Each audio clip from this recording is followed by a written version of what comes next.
I just leave. I go home. I go home to my life. And I take care of my cat and do all the stuff I'm supposed to. The pressure is unbearable, and then bam, the cameras catch it as Whoopi Goldberg falters. Not physically yet, but everything else collapses. Her presence, her confidence, and the courtroom command she once owned. She's hunched over, blinking. Too fast, one hand clenched on the desk and the other twitching near her cheek. The same woman who ruled The View like royalty now looks like she's gasping for air because this isn't TV, this is war. And Karoline just dropped a bomb. The $800 million lawsuit Whoopi once laughed off is now roaring through the courts, rushed by a judge clearly done with delays. Now, with receipts flying and emotions wrecking Whoopi, she's unraveling brutally in public with the whole nation watching. And before we break down this epic collapse, smash that like button for the truth and subscribe if you think fame doesn't mean exemption. You hit it, great, because things are about to explode. Let's rewind to the moment this whole blaze began. These women are completely out of touch with reality, and you're right, ABC should wait. The stage was set, the cameras rolling, and Karoline Leavitt, calm, confident, and unshaken, stepped onto The View. Like she owned it because she did, but instead of a warm welcome, the co-hosts circled like predators sensing weakness. Joy Behar struck first with a smirk and a jab, mocking Karoline's youth and questioning how someone so fresh-faced could offer real political insight, which sparked laughter and grins. Then Sunny Host added a smile dipped in disdain and a sharp comment about white privilege that hit like a sniper shot, and finally Whoopi Goldberg, the queen of barbed remarks, leaned in, locked eyes, and said, "You didn't earn this. You're just a product of right-wing pity politics," making the crowd roar and the panel beam. But Karoline stayed still, took notes, and stored every word and smirk. Days later, without a tweet storm, emotional podcast, or cryptic selfie caption, she filed an $800 million defamation lawsuit that made headlines, with every sentence from Whoopi now Exhibit A, and at first The View laughed it off, calling it grasping and doomed. But this was no fleeting outrage. It was a reckoning, as the case was fast-tracked by court order, depositions moved up, witness lists grew, and discovery expanded to include private texts, internal talks, and pre-show memos, revealing damning evidence of a pattern of mockery, targeting, and staged outrage. In the courtroom, tension rose as Karoline's team presented documents showing producers planned the attack, instructing hosts to needle Karoline on age, and race to create a viral moment, with cameras focused tightly on her reactions, proving this was a coordinated takedown disguised as casual daytime chatter, leaving the judge stunned and Whoopi pale and terrified as her lawyer's comfort was rejected, while internal Slack messages and emails revealed producers coaching. Hosts for maximum impact confirmed by forensic analysis, and when the judge directly asked ABC's attorneys if they coached their hosts, silence fell with no denial or objection, just anxious attorneys searching for a way out. As Whoopi sat motionless, hands clenched white-knuckled, crushed by the courtroom pressure and the unraveling of her reputation, no longer the queen of witty comebacks, but a woman weighed down by invisible burdens, fidgeting nervously while the courtroom watched her crumble in. I respect everything everyone is saying to me, and I don't want to fake apologize. I'm very upset about that people are misunderstood what I was saying. Attorney leans in, but she doesn't respond or blink, and then a single tear slowly rolls down her cheek, shining under the harsh fluorescent lights, which she quickly wipes away, hoping no one saw, but everyone did, as journalists glance at each other. One typing Whoopi crying into their live blog, while another starts drafting a breaking headline. Goldberg breaks down in court, prompting the judge to call a 10-minute recess, during which everyone rises and files out, but Whoopi remains, frozen at the table, not looking up while a bailiff quietly checks on her and she whispers, "I didn't know they saved all of that," her voice cracked raw and defeated. Across the courtroom, Karoline Leavitt sits composed and unmoved, not smug or gloating, but resolute, watching Whoopi with the same calm expression she had from the start, as if she knew this moment would come and had prepared for it. Whoopi's attorney returns with tissues, water, and soft encouragement, but she doesn't speak, smile, or Whoopi. She breaks, and when court resumes, she's no longer the woman America watched, but a cautionary tale about what happens when public personas clash with private mistakes. breaks, while Karoline leans to her lawyer and says, "Let's continue because the show isn't over. It's only just begun," and behind the glossy smiles, colorful mugs, and scripted banter of daytime TV, ABC is facing a meltdown unlike any before, forgetting calm press releases and controlled spin as behind closed doors a corporate crisis unfolds. So severe, insiders call it the most destabilizing moment in The View's history, because the courtroom didn't just put Whoopi Goldberg on trial, it exposed the whole machine behind her.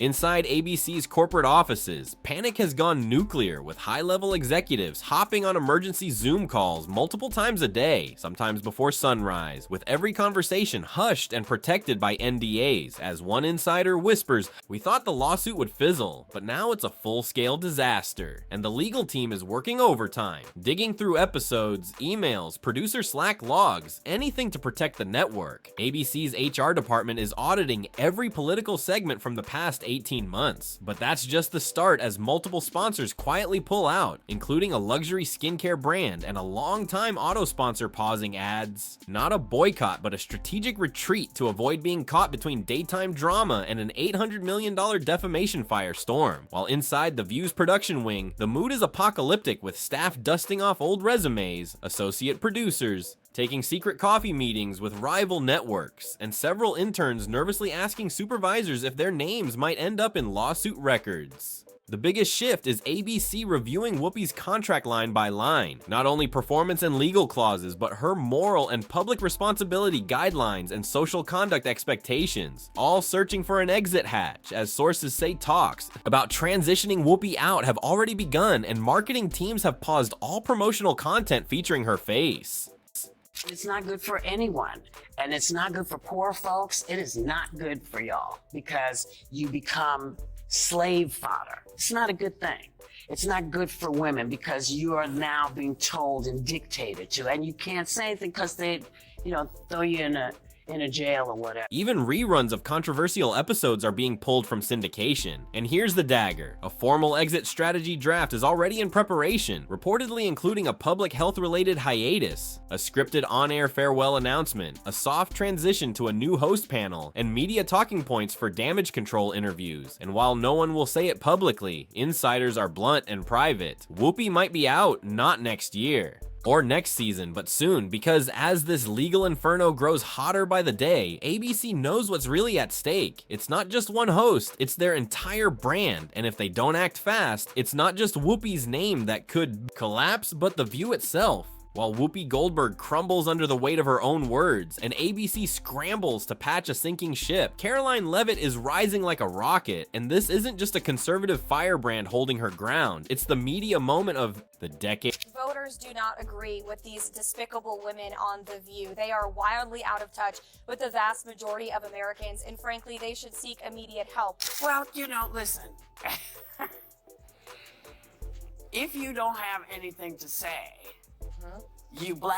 You just go on and on and on and on and on and on and on and on and on and on and on. I would like to talk about Joe Biden and Donald Trump, who you work for. I am stating facts that your colleagues have stated in the past. Okay, now, as I'm for sorry, this guys. debate, We're going to the come back out to the expectation panel. for- Caroline, the thank you very much for expectation- your time. TikTok, Instagram, YouTube, and X, formerly Twitter, are flooded with clips of Karoline's calm, composed courtroom demeanor being clipped, stitched, and analyzed frame by frame, with hashtags like expose the receipts, Karoline stands tall, media accountability, and receipts not rinsed trending globally. She didn't shout, storm out, or even blink. Instead, she showed up in court wearing a navy blazer, her hair tied back, carrying a thick binder of evidence, and sat through hours of depositions with the poise of someone 3 times her age, showing no eye rolls or emotional outbursts, but laser-focused resolve, earning rare agreement from commentators across the political spectrum who say whether you love or hate her politics. This is how you handle a media smear campaign. The most divisive and disgusting speech that any president, certainly in my lifetime, has ever given. He essentially waged war on half of the country by saying that we are all a threat to democracy because we believe in putting America first. It's not radical to want to put your country and your own people first. It's not radical to want to have a strong border, a strong military, and to unleash the might of your own economy, not economies around the world. Fox News anchors are calling her a future legal and political powerhouse, while CNN analysts, even CNN, have labeled her performance strategically flawless, and some notable center-left writers on Substack admit Karoline did her homework and it shows, but it's not just pundits taking notice.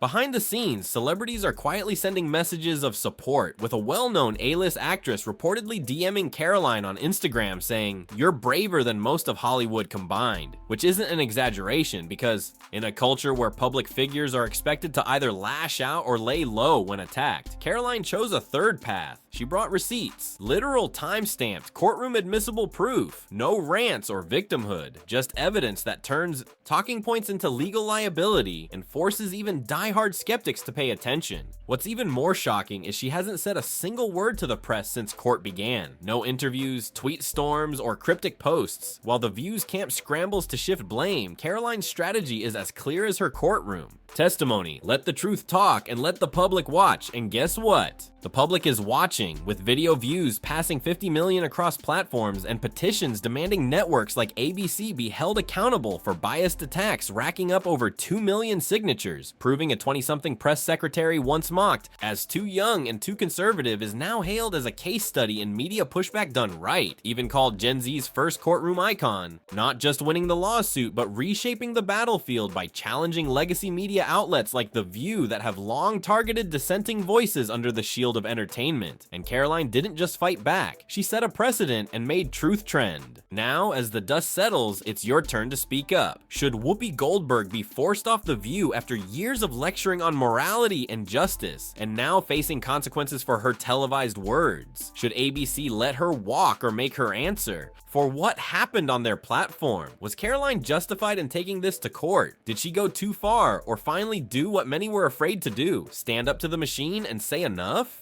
Did she crack open a legacy institution that's mocked people for decades with no repercussions? Most importantly, is this the beginning of the end for legacy media bullying? Have the days of hiding behind "it's just commentary" come to a close? Has Karoline pulled back the curtain to show America how manipulated and performative shows like The View really are? Because if this lawsuit sets a precedent, it won't just impact Whoopi or ABC. It could force every network, host, and producer to finally ask themselves, what's my accountability when I turn on that mic? So drop your take in the comments. I'm reading everything, every hot take, defense, and mic drop moment. This isn't just a recap, it's a conversation, and your voice matters. Before you go, smash that like button if you believe in holding everyone accountable no matter how famous. Subscribe for fearless commentary mainstream won't say out loud, and share this with someone who still thinks The View is harmless daytime TV fluff, because what just happened wasn't fluff. It was a cultural reckoning, a line in the sand, with Karoline Leavitt out here leading a movement, megaphone in hand, and binder full of receipts. She's not just defending herself, she's changing the game. So stay tuned, because if this courtroom collapse is any sign, the real firestorm hasn't even started.